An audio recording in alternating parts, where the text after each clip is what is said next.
Iran ने बड़ी तेजी से हमले किए हैं बहुत सारी जगहों पे। यूएई और बहरीन के अंदर ज्यादा अटैक किए गए हैं। सऊदी अरब में भी हुआ, उर्दन में भी हुआ, कतर में भी हुआ।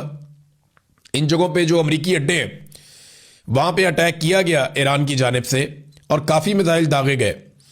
लेकिन जो ज्यादा हमला हुआ है, कुवैत के अंदर भी हमला हुआ, लेकिन ज्यादा जो हमला हुआ वो दो मुल्कों के अंदर। एक बहरीन में जहां पे अमरीकी बहरी बेड़ा मौजूद है, वहां पे उस एरिया में बहुत ज्यादा अटैक हुए हैं। बहरीन के अंदर जो फैसिलिटी है अमेरिका के पास। और दूसरा यूएई में बहुत ज्यादा अटैक हुए और यूएई में कई बम ऐसी जगहों पे जाकर लगे हैं जहां पे ये कहा जा रहा था कि अमेरिकन वहां पे रहते हैं, यानी रिहायशी इलाकों में भी बम लगे हैं। जाके एक बहुत बड़ा होटल है उसके जलने के मनाजिर नजर आ रहे थे। फिर जब ये पता चला कि यहां से कुछ फ्लाइटें निकलने वाली हैं दुबई से और लोग यहां से निकल रहे हैं, तो फिर एयरपोर्ट के ऊपर भी ड्रोन हमला हुआ। फिर इसी तरह बहरीन में भी एयरपोर्ट के ऊपर एक ड्रोन हमला हुआ। तो ईरान जो है वो बड़ा अग्रेसिवली आया। ये एकदम ये तवक्को कोई नहीं कर रहा था कि ईरान इतना अग्रेसिवली आएगा, इतने जारहाना अंदाज में ईरान जवाब देगा, इसके बारे में कोई सोच भी नहीं सकता था। अब अमेरिका के लिए ना एक और बहुत बड़ा प्रॉब्लम पैदा हो गया। डोनाल्ड ट्रंप को इस लड़ाई को बहुत जल्दी कंक्लूड करना पड़ेगा और ये दिखाई भी दे रहा है। डोनाल्ड ट्रंप ने एक पार्टी में शिरकत की, वहां से भी वीडियोज आई और ऐसा शो किया गया जैसे उन्हें कोई जल्दी नहीं है, कोई परेशानी नहीं है। ये विजुअल्स क्रिएट किए गए, लेकिन ये सब जानते हैं कि ये काम उन्हें बहुत जल्दी करना पड़ेगा। ईरान के साथ इस लड़ाई को तूल नहीं दिया जा सकता। देखिए, दो बड़े अहदाफ हैं डोनाल्ड ट्रंप के।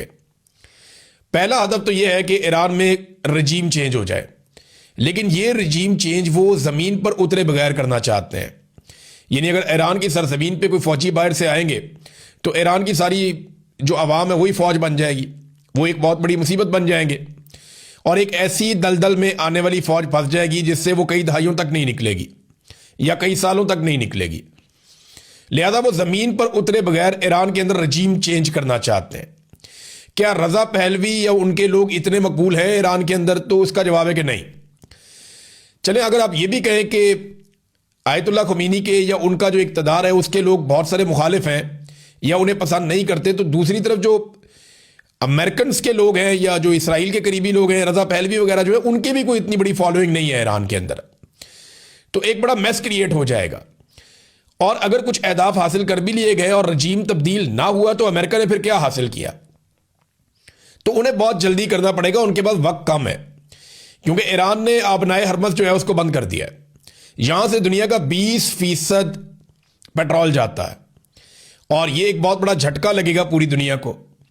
दूसरा, ईरान ने जिस किस्म का अटैक किया है मिडल ईस्ट के अंदर मुख्तलिफ ममालिक पे, यानी यूएई की मार्केट बहुत बुरी तरह मुतासिर होगी। यूएई का जो सारा कारोबार है जिसपे वो बहुत पैसा बनाते हैं वो टूरिज्म का है और उनका रियल स्टेट का कारोबार है।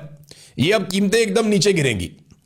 मंडे को अमेरिका में जब मार्केट खुलेगी और जब दोबारा पूरी दुनिया बैठेगी, शेयर ऊपर नीचे होंगे, तो पता चलेगा कि दुनिया कहां खड़ी है, स्टॉक मार्केट कहां खड़ी है।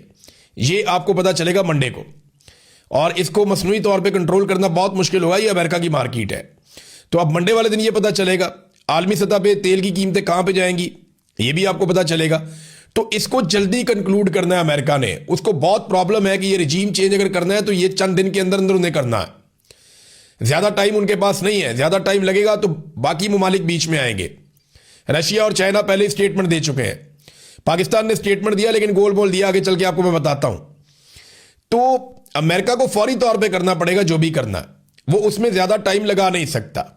तो उनको जल्दी अपने अहदाफ हासिल करने और वो दिखाई नहीं दे रहा।